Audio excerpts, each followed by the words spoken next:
Hello साथियों, आज के इस वीडियो में हम लोग देखेंगे 40 महत्वपूर्ण जीके जीएस का प्रश्न जो आप सभी के एग्जाम्स में कई सारे प्रश्न यहां से देखने को मिलेंगे। और ये सारे के सारे महत्वपूर्ण प्रश्न हैं जो लगातार कई बार एग्जाम्स में देखने को मिल रहे हैं। ठीक है, तो वीडियो को अंत तक सारे देखना। अगर आप भी बिहार पुलिस, बिहार दरोगा प्रतियोगिता परीक्षा की तैयारी कर रहे हैं, एसएससी, रेलवे, सभी में यहाँ पे आप लोग को काम आएगी। ठीक है, तो ये सारे प्रश्न आप सभी के लिए इंपॉर्टेंट है, तो वीडियो को अंत तक सारे देखना। ठीक है, वीडियो को लाइक कर लेना, चैनल को सब्सक्राइब करके शेयर जरूर कर देना।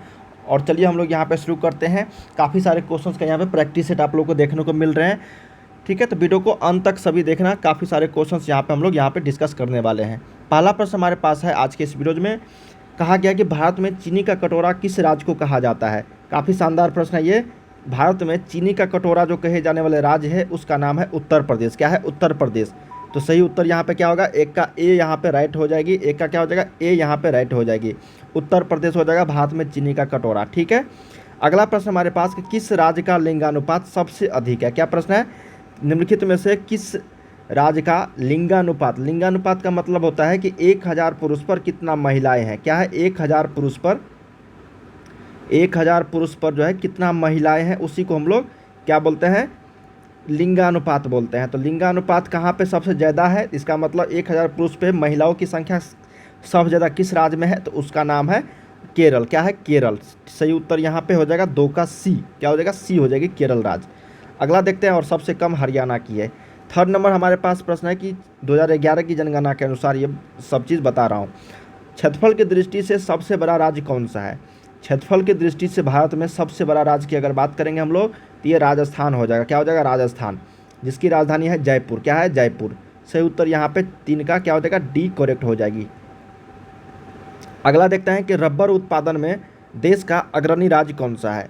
देखिए, रबर उत्पादन की अगर बात करेंगे भारत में सबसे ज़्यादा जो है वो कौन सा राज्य उत्पादन करके देता है भारत को, तो वो है केरल। कौन सा है? केरल राज्य जो है रबर का सबसे बड़ा उत्पादक राज्य है।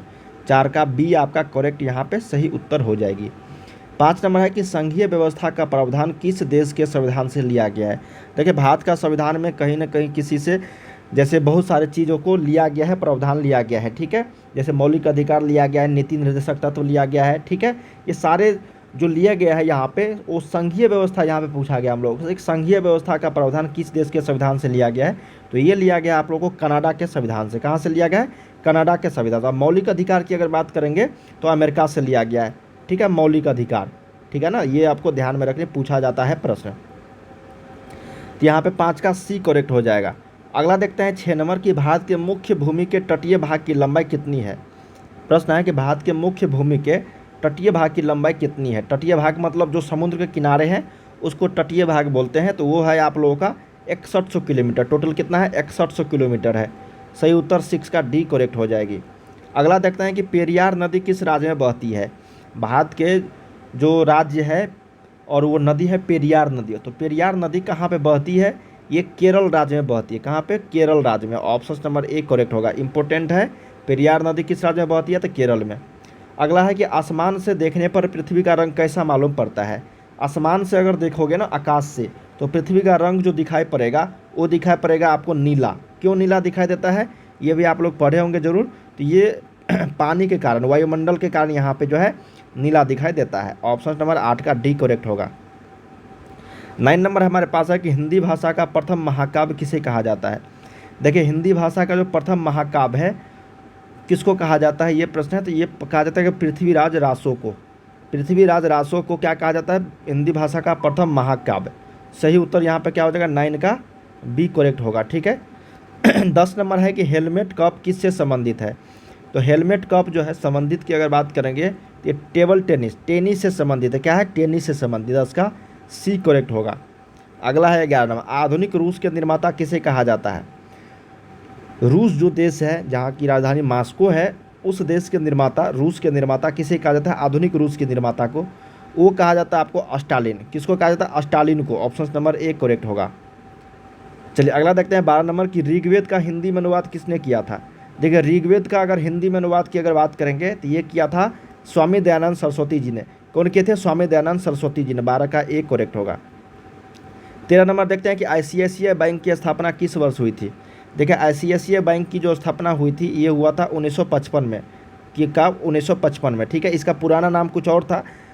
इसलिए यहाँ पे पूछा गया कि ICICI बैंक की स्थापना क्या हुआ था, 1955 ईस्वी में की हुआ था। अगला है कि बनिहाल दर्रा किस राज्य में स्थित है। क्या प्रश्न है कि बनिहाल दर्रा किस राज्य में स्थित है, बनिहाल दर्रा। तो ये दर्रा जो है आपका जम्मू और कश्मीर में स्थित है, जम्मू कश्मीर में, ऑप्शन नंबर डी। अगला देखते हैं कि जगन्नाथ मंदिर को किस वंश के शासक ने बनवाया था। जगन्नाथ मंदिर को किसने बनवाया था, तो ये बनवाया था गंग वंश ने, गंग वंश के द्वारा ये बनवाया गया था जगन्नाथ मंदिर। 15 का डी। 16 देखते हैं कि अभ्युदय समाचार पत्र का संबंध किससे है। तो अभ्युदय समाचार पत्र का अगर संबंध की बात करेंगे तो ये हो जाएगा मदन मोहन मालवीय जी से। किससे, मदन मोहन मालवीय से। अगला है कि बुर्जिल दर्रा किस राज्य में स्थित है। कि बुर्जिल दर्रा की अगर बात करेंगे हम लोग तो ये जम्मू कश्मीर में है। बनिहाल दर्रा भी है, बुर्जिल दर्रा भी है। क्रौन कांच का अपवर्तनांक कितना होता है। देखिए क्रौन कांच का अपवर्तनांक की अगर बात करेंगे तो ये होता है 1.52। क्या होता है, 1.52।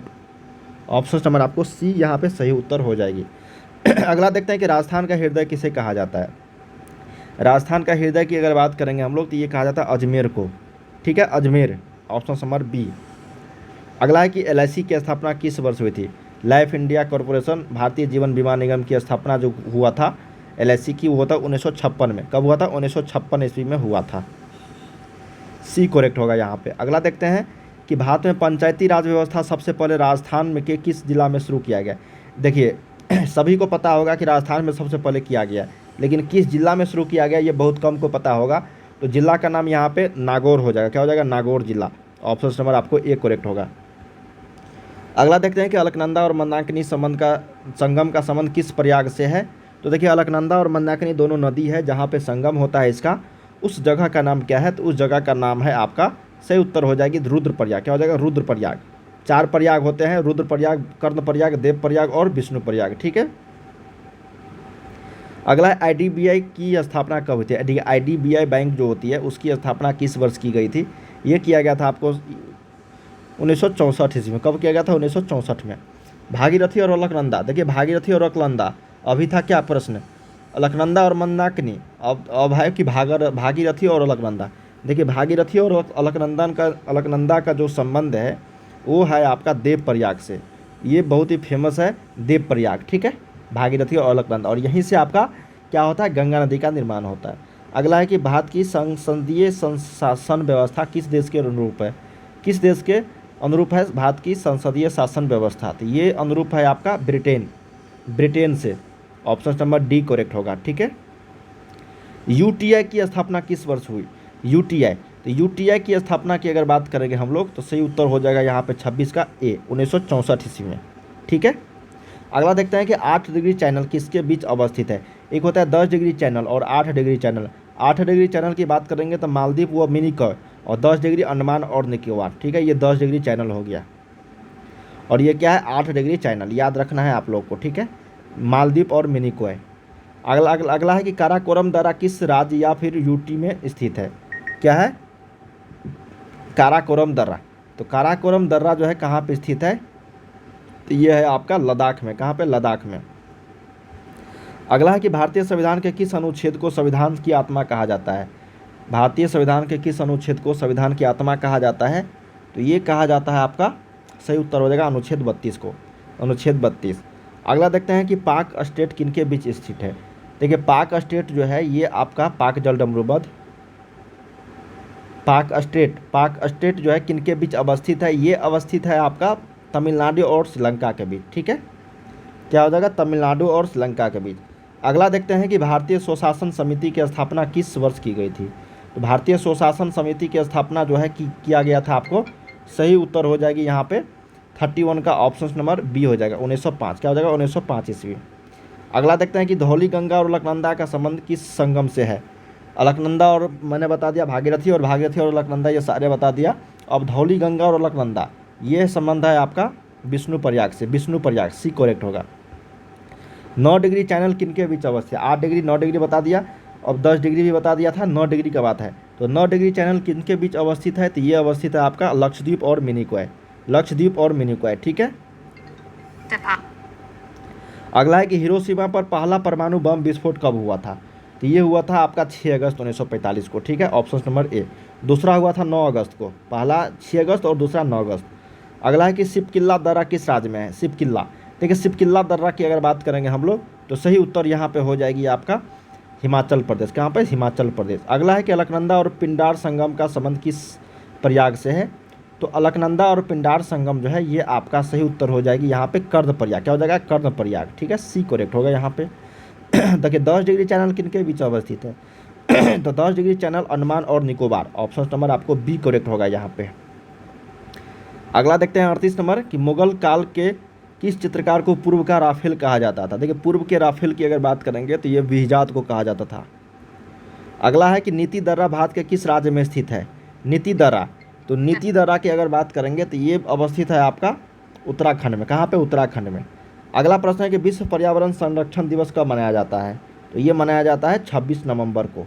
हम लोगों ने यहाँ पे 1 से 40 तक प्रश्न किए हैं। फटाफट यहाँ पे आप लोगों को काफ़ी सारे क्वेश्चंस का प्रैक्टिस सेट यहाँ पे होने वाला है।